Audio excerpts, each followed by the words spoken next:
Sanibonani, welcome back to enye video ke ngiyabonga kakhulu ukuthi ungene. Thank you very much. Ngicela usubscribe mangaba kwenze kanjalo subscriber, ulike ivideo, share ivideo. Ngicela ubuke nama ads Nkosi yami mangaba yaqhamuka ke. Guys, kunodaba nje lokho lusa trendilo kaBhuti Waras odujulo wabulawa ke lapha ngaseGoli endaweni yaseCarlton Center kulama bhilidi okuthiwa hijackiwe. Inzima indaba kaBhuti Waras you guys. So yeah, that was DJ Waras. So yeah, I mean there's just a whole lot. Ngizwile ke kukhulunywa ukuthi umsolwa nanku wenza lento ayenza, wabuye wajika wabuya to the crowd wazoma wamangala nabaningi ukuthi kunomuntu odujuliwe. Hey you guys, hayi into ziyenzeka. Udubula umuntu you guys ubuye uzochecka ngempela ukuthi angabe ushonile yini. Kuthiwa he came back twice at the scene. Kusho ukuthi nje wengena lapha ngene kona kulama flat afika ashintsha jika abuye kanti abantu bambonile iface bambona ukuthi nangu nje lo muntu. Kuthiwa kwesibili ubuye efakiwe kusuthu. Hayi ngeke ukwazi abantu banezibindi. So there is a whole lot kukhulunywa again ngowesimame. Kukhulunywa ngomuntu wesimame lapha nokuthiwa ke hayi mina ngibone nje kuthiwa Queen Pin ngathi hayibo iyakhonakala indawo lokuthi kubana kunama Queen Pin. Hayi guys, hayi lo mhlaba sumi ngenyawo. Kunama Queen Pin. You order a hit ngempela on someone and you are a woman. Organizer nje ukuthi akubulawa umuntu wesilisa. Usuyi Queen Pin nje ngempela hayi cha usuku usungale la ngingasikhona. Kuthiwa kuthathwe wesifazane wayephonza ngemibuzo when it comes to ke ukudlula kaBhuti Waras. So yeah. Waras bephethe inkampani yonogada kuthiwa iJT VIP Elite Guarding and VIP Protection Services. Kuvela ukuthi ubeyisebenzisa ngokuzimela ukuze ke avikele amabhilidi ahlukene engaqashiwe uhulumeni waseGoli. So inkampani yakhe ibiphinde isebenze ngokuqapha imicimbi esezingeni eliphezulu kanye nokugada izakhiwo eziduniwe lapha izigebengu kanye nezenzo zobugebengu enkabeni yedolobha laseGoli. So umndeni wakhe ke statementeni esikhiphile uveza ukuthi ke usathukile ngokwenzekile futhi ucela nje kubekwa emkhulekweni ukuze ubhekane nalesi simo. Ngibonile i-memorial service you guys, sibonile ke ama celebrities abakhulumile lapha na ke. Siyazi ukuthi he was a celebrity, he was a DJ, he was a TV host, he was everything else you guys. So yeah, ubesenza okuningi uBhuti Waras. Mangabe ubuyibuka i-live amp ngalesi sikhathi you guys, yeah wayehosta again i-live amp.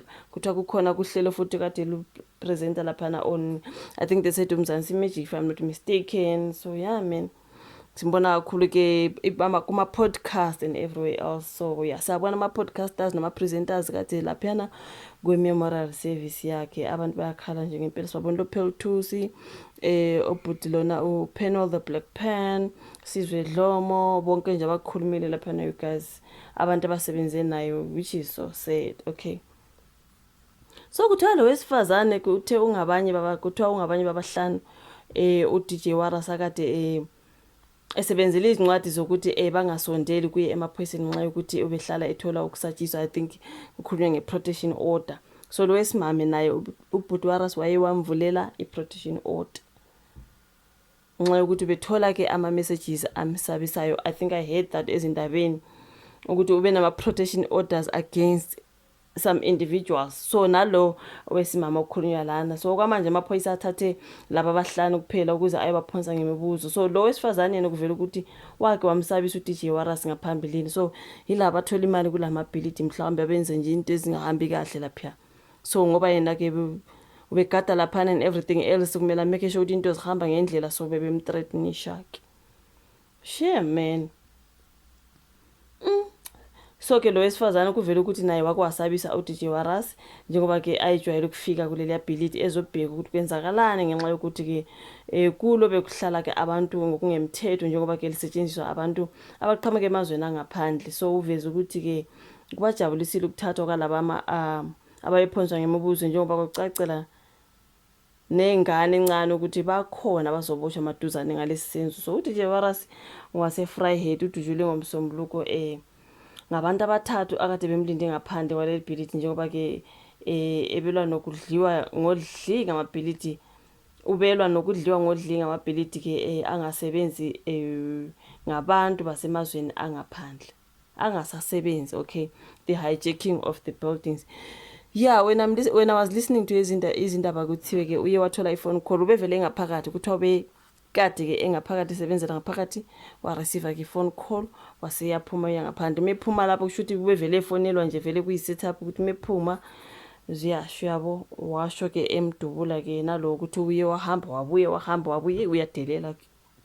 Wow, indelela yakhe isuke isezingeni eliphezulu. Bulala umuntu ubuye ujika uzoma nomphakathi uzomangala ukuthi hayibo kuthiwa kunomuntu oshonile uDutshulu and we know very well it's you. Hayi cha ngeke.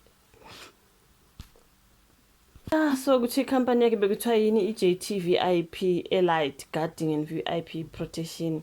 So kuthiwa kuvela ukuthi beyisebenzisa ngokuzimela ukuze avikele lamabhilidi ahlukene aya engaqashiwe uhulumeni waseGoli, bengaqashiwe you guys, ubezimele something like that. So ibiphinde isebenze uqapha imicimbi esezingeni eliphezulu kanye nokuqapha ke izakhiwo ke lezi ezihijackiwe lapha neGoli. So wow, bese bekhuluma ukuthi inkonzo yakhe esikhumbuzo izoba seGoli namhlanje, of which I've already watched inkonzo yakhe esikhumbuzo you guys, njengoba bengikhuluma nje ama celebrities kade laphana nomndeni wakhe and everything else, which is so sad. Yeah, so simangazwa yilo wesimame ke kuthiwa iQueen Pin, kuthiwa kune Queen Pin laphana bafethu kunzima lo mhlaba lo.